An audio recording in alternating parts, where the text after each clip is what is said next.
যত তাড়াতাড়ি পারা যায় দুনিয়ার মানুষের উত্তর বোঝাগোনো যোগ্যই অন্যরাও নিজের নিজের থেকে গিয়ে বলতে আমরা দুনিয়ার মানুষের সেবা আরা করছুম আর ক্ষমতা আনাতে আসতে আনা পাচ্ছুম। রাজনৈতিক নেতৃবৃন্দ যারা দায়িত্বশীল আছে এখন থেকে কেন আপনারা উদ্যোগ নেন না? 10 লাখ টাকাটা কে দিয়েছে?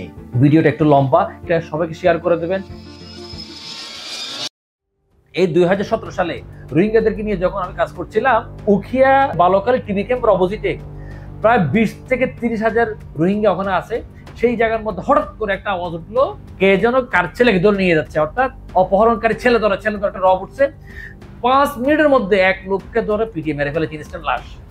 এর ঠিক 10 মিনিট পরে আরেকটা মেয়েকে তারা আটক করেছে, বলছে আরেকজনকে পাওয়া গেছে। এটা হচ্ছে মেয়ে ছেলে ধরা, সেটাও রোহিঙ্গা মানুষ, এরও মেরে ফেলার জন্য দা কোদাল নিয়ে 5 থেকে 10 হাজার রোহিঙ্গা জমায়েত হয়ে গিয়েছে। আমি আল্লাহর কি রহমত জানি না, সাহস করে এই দৃশ্যটা যখন চোখের সামনে দেখছি আমি থাকতে পারিনি। আমি সাহস করে চলে গেলাম, গিয়ে ওদের আঞ্চলিক ভাষায় তাদেরকে বোঝালাম যে এইটা যদি ছেলে ধরা হয়ে থাকে কঠিন বিচার হতে হবে, কঠিন বিচার হতে হবে বলে সেই মেয়েকে আমি নিয়ে আসছি।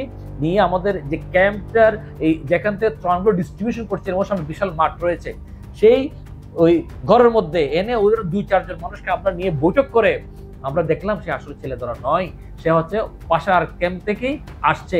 কিন্তু এই রোহিঙ্গারা যেহেতু শিক্ষায় একটু কম আছে, ওরা মাথা গরম দুম করে মেয়েটাকে মেরে ফেলতো। তারপর আমরা সাক্ষী প্রমাণ নিয়ে মেয়েটাকে রেখে আবার ওই 10 হাজার রোহিঙ্গার সামনে চিটাগংয়ের ভাষায় একটা বক্তব্য দিলাম, যে বক্তব্যের কারণে আলহামদুলিল্লাহ তারা বুঝতে পারছে এবং ওদের সামনেই যে মেয়েকে তারা মেরে ফেলার জন্য প্রস্তুত হয়ে গিয়েছিল সেই মেয়েকে ওদের সামনেই আবার ওই মেয়ের গার্ডিয়ানকে ডেকে এনে, বাইকে ডেকে এনে তাকে আমরা উঠিয়ে দিয়েছি। পরবর্তী 2 জন বলতেছে তোমরা এই মানুষের কাছে পায়ে ধরে আল্লাহ শুকরিয়া দেখো, আমি বলতে না দরকার, এটা আল্লাহ বাঁচিয়েছেন। তো এই কথাটা বলার অর্থ নিজের কোনো ডাকবিল পিটানো নয়, কথাটা বলার অর্থ হচ্ছে ডক্টর মোহাম্মদ ইউনূস সাহেব চিটাগংইয়ান ভাষায় অর্থাৎ রোহিঙ্গাদের কাছাকাছি ভাষায় যে স্পিরিটটুকু ঢুকিয়ে দিয়েছেন এবং বিশ্বের নাম্বার 1 ব্যক্তি বলা চলে জাতিসংঘ মহাসচিব মহোদয়কে এনেছেন। মহাসচিব মহোদয় সহ যেই কার্যক্রম, ইতিহাসের বিশাল কার্যক্রম শুরু হয়েছে, ওনার বক্তব্যগুলো পর্যালোচনা করলে আমি বাংলাদেশ থেকে রোহিঙ্গা প্রত্যাবর্তনের বিষয়ে বিশাল একটা আশাবাদ দেখছি। এই রোহিঙ্গাদেরকে নিয়ে কাজ করা একজন ক্ষুদ্র মাঠকর্মী হিসেবে আমরা তো রোহিঙ্গাদেরকে নিয়ে খালি খাবার টাবার দিয়েছি, এর মধ্যে সীমাবদ্ধ ছিলাম না। সেই 2018 সালে রোহিঙ্গারা যাতে বাংলাদেশ থেকে তাদের নিজ দেশে ফেরত যেতে পারে, সেজন্য আমি একজন ক্ষুদ্র মানবাধিকার কর্মী হিসেবে বাংলাদেশ থেকে আমেরিকাতে গিয়ে সরাসরি ওয়াশিংটন ডিসিতে 48 জন সিনেটরের সাথে আমাদের বৈঠক হয়েছে। পৃথিবীর অনেক দেশ থেকে সেখানে মানুষজন এসেছিল। সেখানে একজন ক্ষুদ্র মাঠ কর্মী আমরা আমাদের কথা উঠিয়ে ধরেছিলাম এবং সিনেটে ওই সময় উত্থাপিত একটা বিল ছিল, বিলটা ছিল মিয়ানমারের বিরুদ্ধে ব্যবসায়িক নিষেধাজ্ঞা, ট্রেড এম্বার্গো দেওয়ার জন্য। ওই সময় যদি আমেরিকান গভর্নমেন্ট মিয়ানমারের উপর এই যে ব্যবসায়িক নিষেধাজ্ঞা দিত, তাহলে আজকে এই দীর্ঘ সময় আমাদেরকে অপেক্ষা করতে হইতো না।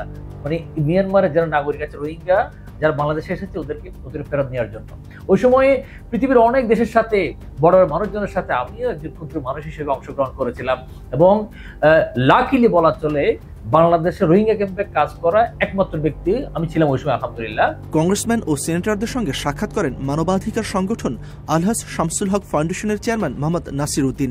আমরা দীর্ঘ বেশ কয়েক বছর ধরে এই বারবার নির্যাতিত যারা রোহিঙ্গা আছে ওদের জন্য কাজ করে যাচ্ছি।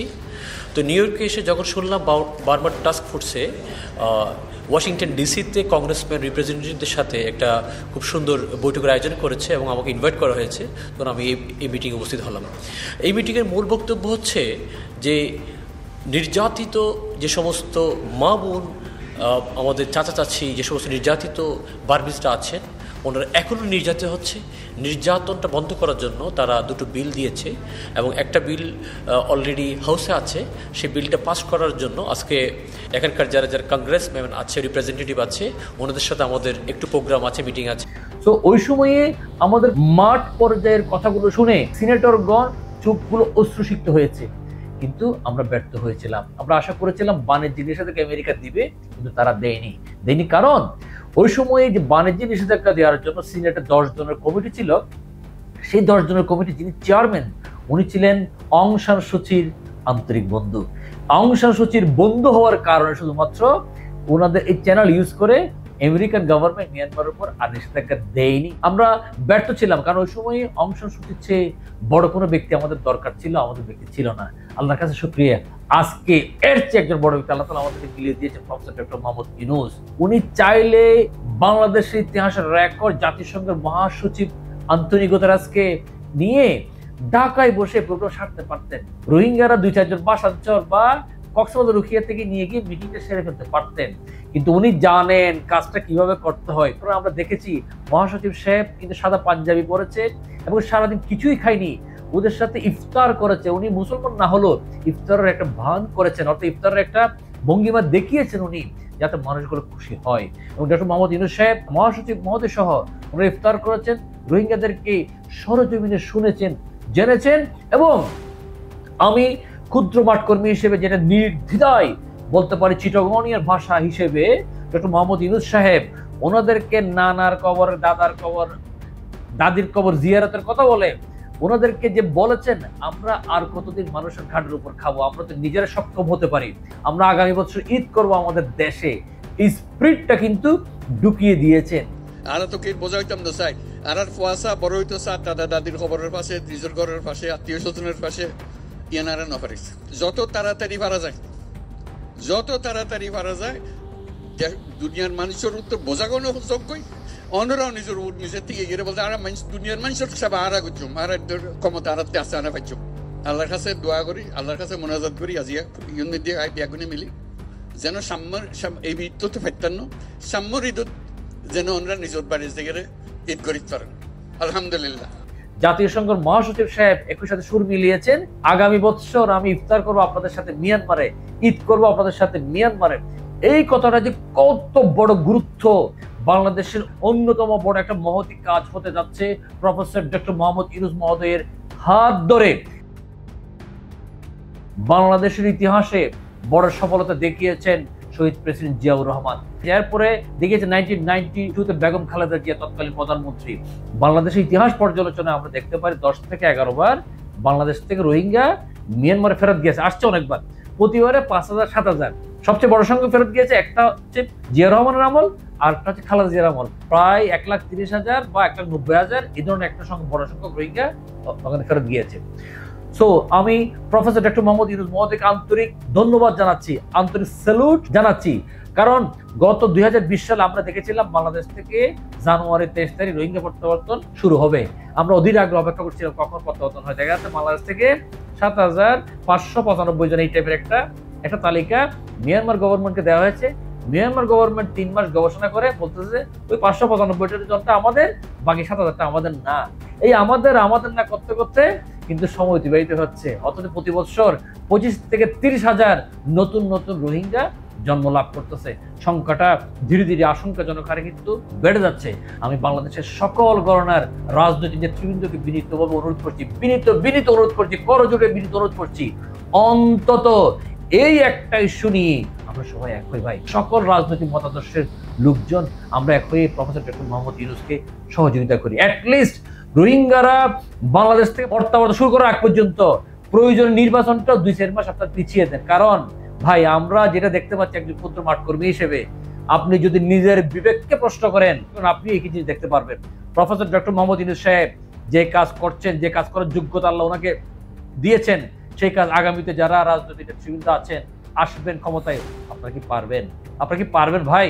আমি কেন পারবেন না? বা অনেকগুলো বাধা আসবে, যে বাধাগুলো এই মুহূর্তে প্রফেসর ডক্টর মোহাম্মদ ইউনূস সাহেবের কাছে আসতেছে। একাধিক বাধা আমরা চোখের সামনে দেখতে পাচ্ছি। নাম্বার 1, ইন্টারন্যাশনাল একটা চাপ, যে চাপ আগের সরকার সহ্য করতে পারেননি, যার কারণে মিয়ানমারে রোহিঙ্গাদেরকে ফেরত পাঠানোর পরিবর্তে বাসাঞ্চলে ওনাদের কারো সুশোভিত আশ্রয় দেওয়া হয়েছে। মিয়ানমারে যেহেতু চায়নার বন্ধু, চায়নার অধিকাংশ নিকটবর্তী, বাংলাদেশের যে বিজনেসের যে ভলিউম, এটা হচ্ছে চায়নার সাথে মিয়ানমারের ভলিউম যেহেতু বেশি, সেহেতু চায়না একটা চাপ আছেই। এবং চায়না বাংলাদেশেও বিশাল একটা অ্যামাউন্ট অলরেডি ইনভেস্টমেন্ট করেছে এবং করছে। পার্শ্ববর্তী রাষ্ট্রের একটা চাপ, পার্শ্ববর্তী রাষ্ট্র চাইবে বাংলাদেশে একটু অশান্ত পরিস্থিতিতে থাকলে ওনাদের সুবিধা হইতে পারে।